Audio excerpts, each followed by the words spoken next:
नमस्कार दोस्तों। आज है 19 जनवरी 2026 और आज हम चर्चा करेंगे देश और दुनिया की उन बड़ी खबरों को जो आपकी आगामी परीक्षाओं और जनरल नॉलेज के लिए बेहद महत्वपूर्ण है। तो चलिए शुरू करते हैं। पहली खबर है अंतर्राष्ट्रीय संबंध में गाजा शांति बोर्ड की तरफ से। अमेरिकी राष्ट्रपति डोनाल्ड ट्रंप ने भारत के प्रधानमंत्री नरेंद्र मोदी को गाजा बोर्ड ऑफ पीस में शामिल होने का औपचारिक निमंत्रण दिया है। यह वैश्विक शांति में भारत की बढ़ती भूमिका को दर्शाता है। दूसरी खबर है भारत जर्मनी दूरसंचार समझौता। तो भारत और जर्मनी ने 16 जनवरी 2026 को दूरसंचार और सूचना एवं संचार प्रौद्योगिकी के क्षेत्र में सहयोग के लिए एक संयुक्त घोषणा पत्र पर हस्ताक्षर किए हैं। तो इसका मुख्य उद्देश्य क्या है? उभरती तकनीक। दोनों देश 5G, 6G और भविष्य की अन्य तकनीकों पर मिलकर काम करेंगे। मैन्युफैक्चरिंग में देखें तो दूरसंचार उपकरणों के निर्माण में एक दूसरे का सहयोग करना, व्यापार में आसानी, टेलीकॉम सेक्टर में ईज ऑफ डूइंग बिजनेस को बढ़ावा देना, डिजिटल परिवर्तन, समावेशी और सतत डिजिटल बदलाव को सुनिश्चित करना। तो हस्ताक्षर किसने किया इस पे? तो यह समझौता जर्मन चांसलर फ्रेडरिक मर्ज की भारत यात्रा, जो कि 12 से 13 जनवरी के बीच में रही, के दौरान हुआ। भारत की ओर से दूरसंचार सचिव अमित अग्रवाल और जर्मनी की ओर से राजदूत डॉक्टर फिलिप एकरमैन ने इस पर हस्ताक्षर किए। तो काम कैसा होगा कि दोनों देश नियमित परामर्श और सालाना उच्च स्तरीय बैठकें करेंगे। इसमें सरकार के साथ साथ उद्योग, शिक्षा जगत और शोध संस्थानों को भी जोड़ा जाएगा। अब देखते हैं राष्ट्रीय समाचार। गणतंत्र दिवस से संबंधित खबर है। परेड की थीम। करें इस वर्ष की थीम वंदे मातरम के 150 वर्ष रखी गई है। ऐसा थीम क्यों रखा गया है? इसके संदर्भ में है बंकिम चंद्र चटर्जी द्वारा रचित वंदे मातरम के 150वें वर्ष को चिन्हित करने के लिए केंद्र सरकार ने यह निर्णय लिया है। पूरी परेड में इस गीत की विकास यात्रा और भारतीय स्वतंत्रता संग्राम में इसके महत्व को दर्शाया जाएगा। पहली बार बैटल एरे डिस्प्ले। तो 2026 की परेड में पहली बार भारतीय सेना बैटल एरे का प्रदर्शन करेगी। इसमें प्राचीन काल जैसे मौर्य और गुप्त वंश की सैन्य संरचनाओं से लेकर आधुनिक डिजिटल युद्ध तक के तालमेल को दिखाया जाएगा। मुख्य अतिथि कौन होंगे? तो सरकार ने इस वर्ष मध्य एशियाई देशों के प्रमुखों को सामूहिक रूप से या किसी एक प्रमुख वैश्विक नेता को आमंत्रित करने की योजना बनाई है। तो जैसी भी योजना होगी, जो भी नेता को बुलाया जाएगा, वो आगे के करंट अफेयर्स में हमको पता चल जाएगा। अगली पॉइंट देखते हैं, महिला सशक्तिकरण। तो 2024 और 2025 की तरह 2026 में भी ऑल वुमेन मार्चिंग कॉन्टिजेंट का नेतृत्व और भी भव्य होगा। इस बार अर्धसैनिक बलों की महिला टुकड़ियां विशेष ड्रोन ऑपरेशंस का प्रदर्शन करेंगी। फ्लाई पास्ट की बात करते हैं तो भारतीय वायुसेना के बेड़े में हाल ही में शामिल हुए स्वदेशी LCA तेजस मार्क 1A और प्रचंड हेलीकॉप्टर्स की बड़ी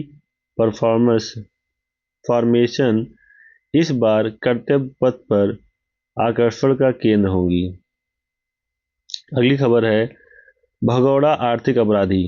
दिल्ली की विशेष PMLA कोर्ट ने SRS ग्रुप के प्रमोटरों जितेंद्र कुमार गर्ग और सुनील जिंदल को आधिकारिक तौर पर भगोड़ा आर्थिक अपराधी घोषित कर दिया है। अब राज्य विशेष खबर देखते हैं। मिजोरम की उपलब्धि। मिजोरम को आधिकारिक तौर पर भारत की अदरक राजधानी घोषित किया गया है। यहाँ के जैविक अदरक की मांग दुनिया भर में है। अगला खबर है कोक बोरोक दिवस। तो 19 जनवरी को त्रिपुरा में 48वां कोक बोरोक दिवस मनाया गया, जो वहाँ की आधिकारिक भाषा के सम्मान में मनाया जाता है। अगला है केरल डेयरी एक्सपो। तो कोल्लम में दक्षिण भारत का सबसे बड़ा डेयरी सम्मेलन पाडुआ 2026 शुरू हुआ है। खेल जगत से जो खबर देख लेते हैं। तो भारत बनाम न्यूजीलैंड। इंदौर में खेले गए अंतिम वनडे मैच में न्यूजीलैंड ने भारत को हराकर सीरीज 2-1 से अपने नाम कर ली। हालांकि विराट कोहली ने इस मैच में अपना 54वां वनडे शतक लगाकर इतिहास रचा। अगला है साइकिलिंग रेस। तो पुणे में भारत की पहली अंतर्राष्ट्रीय multi stage road cycling race Pune grand tour 2026 शुरू हुई। पूर्व कप्तान MS धोनी इसके गुडविल एम्बेसडर हैं। अगला है खबर 17 से। 19 वर्षीय आर्यन वैश्रय भारत के 92वें ग्रैंड मास्टर बन गए हैं। आर्यन मूल रूप से उत्तर प्रदेश दिल्ली NCR क्षेत्र से ताल्लुक रखते हैं। अगली खबर है विज्ञान और पर्यावरण से। तो आइस मेमोरी। अंटार्कटिका में दुनिया का पहला माउंटेन आइस कोर रिपॉजिटरी खोला गया है, जिसे आइस मेमोरी सेंचुरी कहा जा रहा है, ताकि भविष्य के लिए जलवायु डेटा सुरक्षित रहे। अगला है नई प्रजाति। महाराष्ट्र के पश्चिमी घाट में उभयचर की एक दुर्लभ प्रजाति खोजी गई है, जिसका नाम गेग्नोफिस वाल्मीकि रखा गया है। अन्य खबरें देखते हैं जो रक्षा क्षेत्र से है। अग्नि 5 का सफल परीक्षण। DRDO ने ओडिशा तट से अग्नि 5 मिसाइल के नए उन्नत संस्करण का सफल परीक्षण किया है। यह missile multiple independently targetable re entry vehicle तकनीक से लैस है। तो DRDO के बारे में देख लेते हैं। तो इसकी स्थापना हुई थी 1958 में। मुख्यालय DRDO का है DRDO भवन, नई दिल्ली। आदर्श वाक्य क्या है? तो बलस्य मूल विज्ञानम, मतलब शक्ति का आधार विज्ञान है। वर्तमान अध्यक्ष हैं इसके डॉक्टर समीर V कामत। मंत्रालय, यह रक्षा मंत्रालय के अंतर्गत आता है। भारत ओमान संयुक्त सैन्य अभ्यास, जिसका नाम है अल नजह फोर्थ। तो मुख्य खबर क्या है? तो जनवरी 2026 में भारत और ओमान की सेनाओं के बीच राजस्थान के महाजन फील्ड फायरिंग रेंज में संयुक्त सैन्य अभ्यास शुरू हुआ है। इस अभ्यास का मुख्य उद्देश्य दोनों देशों के बीच द्विपक्षीय रक्षा सहयोग को मजबूत करना और आतंकवाद विरोधी अभियानों में तालमेल बिठाना है। दूसरा है अभ्यास का नाम और संस्करण। तो इस अभ्यास का नाम है अल नजह। 2026 में यह इस युद्धाभ्यास का 6ठा संस्करण है।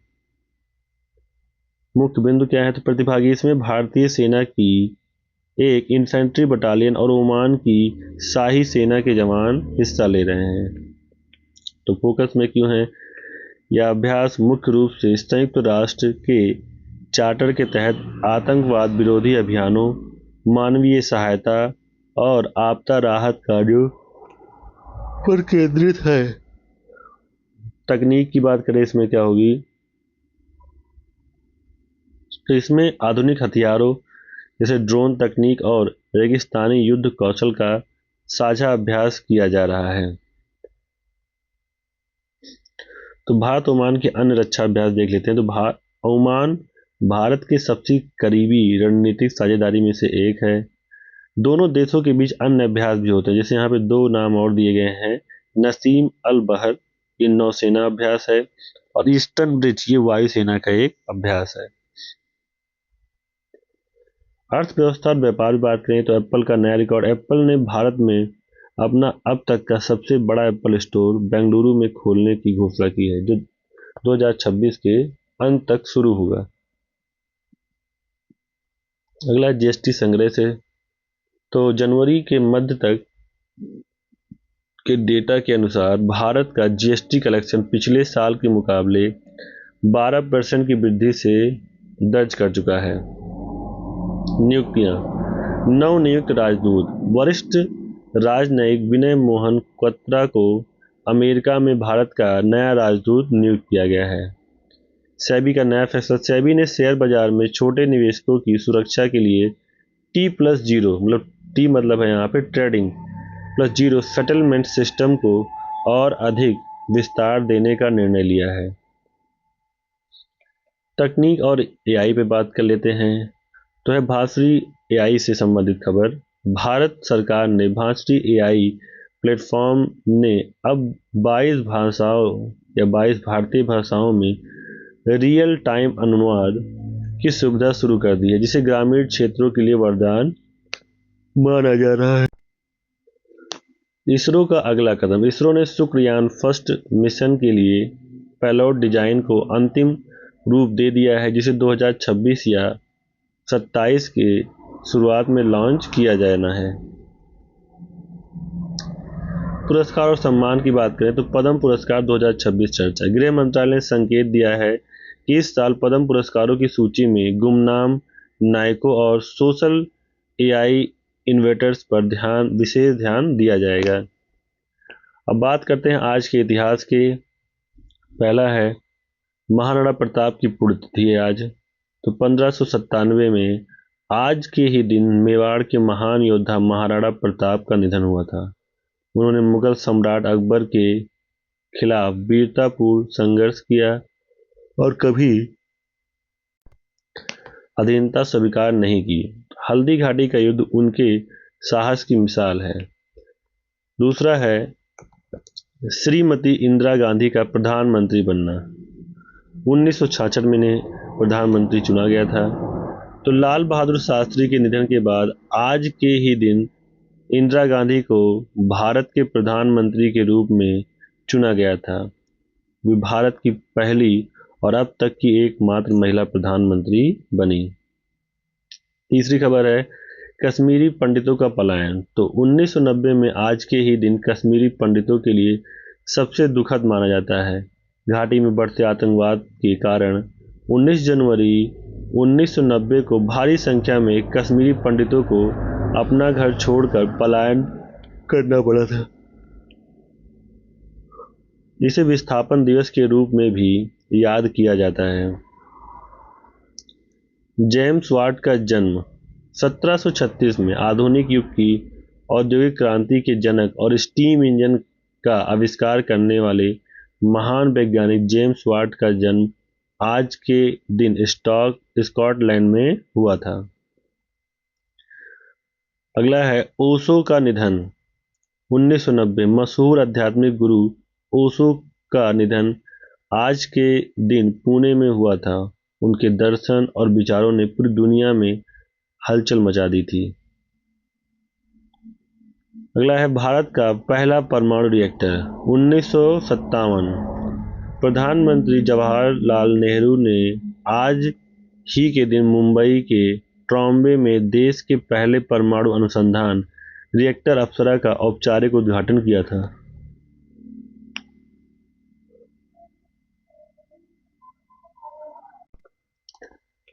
अगला है हेलन केलर का सम्मान। तो 1955 में प्रसिद्ध समाज सुधारक और लेखक हेलन केलर को आज ही के दिन भारत यात्रा के दौरान विशेष सम्मान दिया गया था। उन्होंने विकलांगता के बावजूद दुनिया को जीने की नई राह सिखाई।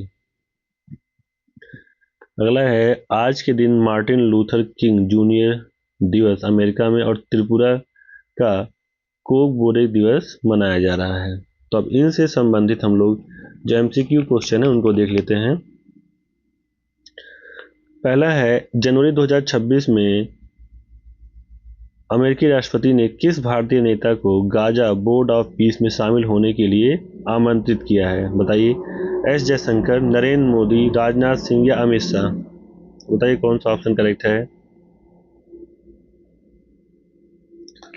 तो इसका ऑप्शन बी करेक्ट हो जाएगा। इसका ऑप्शन बी करेक्ट हो जाएगा, नरेंद्र मोदी। ठीक है, ऑप्शन बी करेक्ट हो जाएगा, नरेंद्र मोदी। तो अंतर्राष्ट्रीय स्तर पर शांति स्थापना के प्रयासों के तहत अमेरिकी राष्ट्रपति डोनाल्ड ट्रंप ने पीएम मोदी को इस विशेष बोर्ड का हिस्सा बनने का न्योता दिया है। अगला है, गणतंत्र दिवस परेड 2026 की आधिकारिक थीम क्या रखी गई है? नंबर ए, विकसित भारत। बी, नारी शक्ति। सी, वंदे मातरम के 150 वर्ष। डी, आत्मनिर्भर भारत। तो बताइए कौन सा ऑप्शन करेक्ट है इसमें? तो ऑप्शन सी करेक्ट हो जाएगा, वंदे मातरम के 150 वर्ष।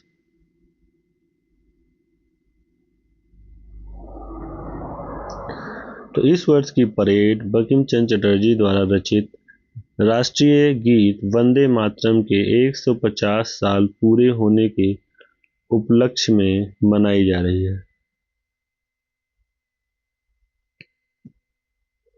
अगला है, भारत के किस राज्य को हाल ही में अदरक राजधानी के रूप में मान्यता दी गई है? ऑप्शन ए है असम। बी, मिजोरम। सी, केरल। डी, सिक्किम। तो इसमें बी ऑप्शन करेक्ट हो जाएगा, मिजोरम। ठीक है, बी ऑप्शन करेक्ट हो जाएगा, मिजोरम। तो मिजोरम के उच्च गुणवत्ता वाले जैविक अदरक के विशाल उत्पादन को देखते हुए इसे भारत की अदरक राजधानी घोषित किया गया है। अगला है, भारत के 92वें शतरंज ग्रैंड मास्टर कौन बने हैं? Option A D Gukesh. B, R Praggnanandhaa. C, Aryan Vaishnav. D, Vijit Shastri. तो इसका ऑप्शन सी करेक्ट हो जाएगा, आर्यन वैष्णव। ठीक है,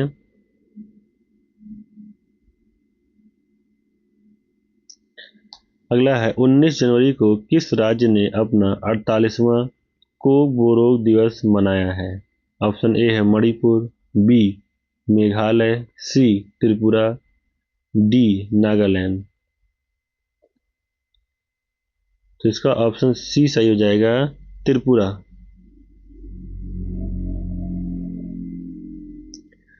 तो कोक बोरोक त्रिपुरा की आधिकारिक भाषा है। 1979 में इसे आधिकारिक दर्जा मिलने की याद में हर साल 19 जनवरी को यह दिवस मनाया जाता है। आज के इतिहास पर आधारित एमसीक्यू देख लेते हैं। तो 19 जनवरी 1597 को मेवाड़ के किस महान योद्धा का निधन हुआ था? ऑप्शन ए है राणा सांगा। बी, महाराणा प्रताप। सी, राजा मान सिंह। डी, उदय सिंह। तो इसका बी ऑप्शन करेक्ट हो जाएगा, महाराणा प्रताप।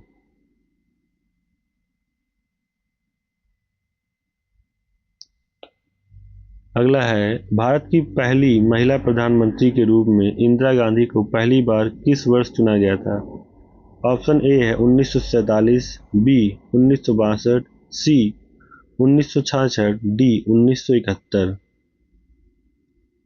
तो इसका ऑप्शन सी करेक्ट हो जाएगा, 1966।